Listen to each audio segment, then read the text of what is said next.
Hey YouTube, welcome back to my channel. There's a very well-known journalist who has weighed in on Meghan Markle sharing her recent grief with us, and she has given her thoughts and opinions regarding the validity of the personal news that Meghan has decided to share with the entire world. A lady who claimed just months ago that she wishes to lead a private life. That was in January. That was the reason why her and Harry stepped down from their senior roles in the royal family. She has basically said that she feels as though there is no stigma, as Meghan claims, attached to having a miscarriage. It's just one of those things, isn't it? It's either going to be or it's not going to be, and it is extremely painful. My heart goes out to all those who do experience that kind of loss. It's a painful loss. But would I judge someone based upon them having a miscarriage? Would I not comfort or console them? Absolutely not. I do not believe that anyone is judged for having miscarriages. It's just an unfortunate part of being human. It's a part of the human experience. Malone has pretty much said that she doesn't feel as though Meghan Markle imparting her extremely private and personal business upon the New York Times was of any benefit to anyone but herself. I think that's where she really wanted to leave it. So I'm going to get into the open letter that she essentially penned to the Meghans. She wrote for the Express publication, which is a UK publication, and it is titled "Meghan Markle's decision to share pain of her miscarriage is risky," says Malone. And she says, "I can imagine no greater agony for a couple than to lose their unborn child, because it isn't just the death of that tiny but already much loved scrap of humanity which shatters hearts. It's the death of a future that will never happen. It's the loss of a shared lifetime, of possibilities, of decades of love and laughter, all cruelly snuffed out before they ever had the chance to begin. And so it's impossible not to feel for Harry and Meghan, who now belong to that anguished army of couples haunted by the agony of what might have been. I've read much this week from organisations which insist there's still a stigma around miscarriage, and that Meghan's New York Times article, where she talks in graphic detail about miscarrying her baby, I knew as I clutched my firstborn child I was losing my second, will help erase that. But is there really a stigma around miscarriage? What kind of person would make another feel stigmatized over losing a child? So while I don't believe that exists, I do believe there are some who view miscarriage, even in 2020, as a woman's problem that shouldn't just be got on with. Do I think Meghan talking so graphically about her lost baby will erase the pain of others who have too? No, I don't, because I think there are legions of women who don't actually want to talk about losing their baby, certainly not publicly, and many not even to their closest friends, not because of any stigma, but because they feel no one can truly understand their grief, and because they don't want the death of their baby picked over, discussed, sympathised about by people they feel just don't get it.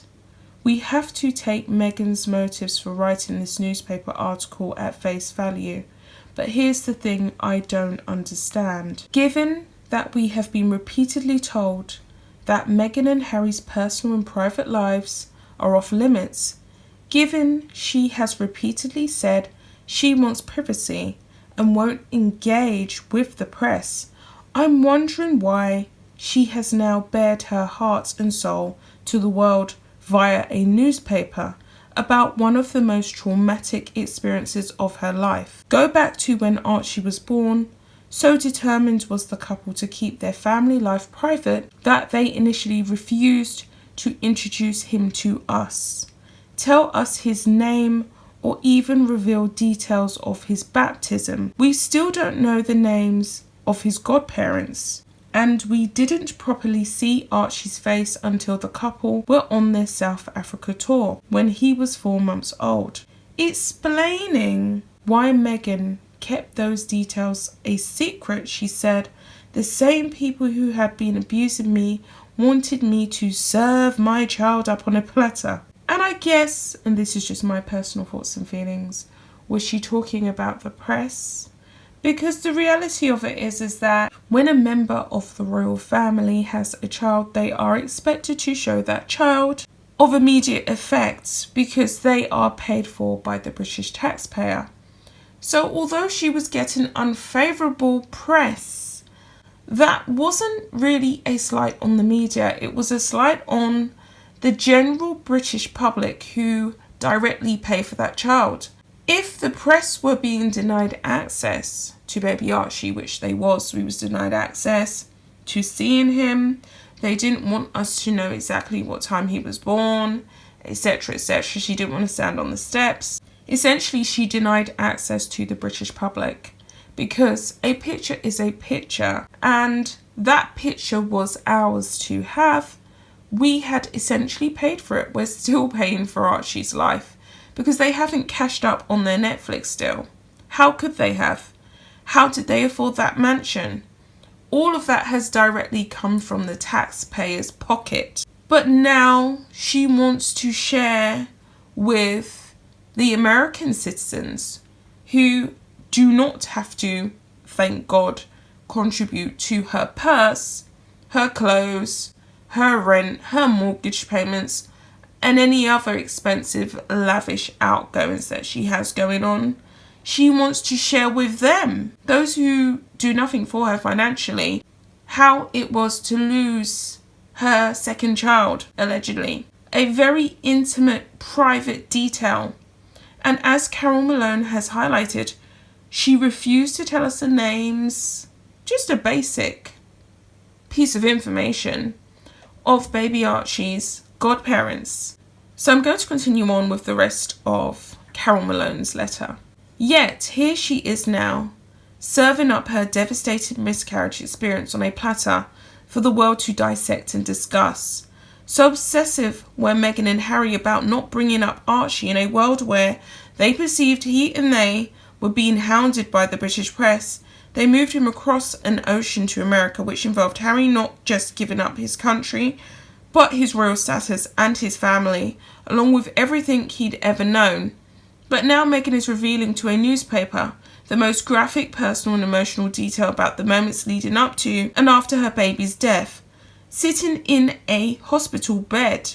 Detail about the moments leading up to and after her baby's passing. Sitting in a hospital bed, watching my husband's heart break as he tried to hold the shattered pieces of mine.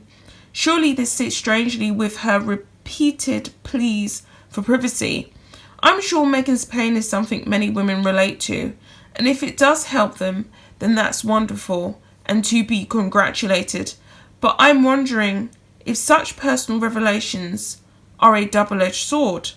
Diana, the mother-in-law Meghan will never meet, opened herself up to the world and made public her very private pain, believing she could control the fallout. But she couldn't, because privacy is a difficult thing to control. You can't half open the door to the press. You can't cherry pick what you want them to write about you. But now, seemingly against everything she's ever said about privacy, Meghan has opened the door to the very core of her being. I hope she doesn't live to regret her decision. Meghan Markle, in my personal opinion, has opened up this door because she's an extremely desperate vigilante on the loose. I'll be back with another video, guys. Bye.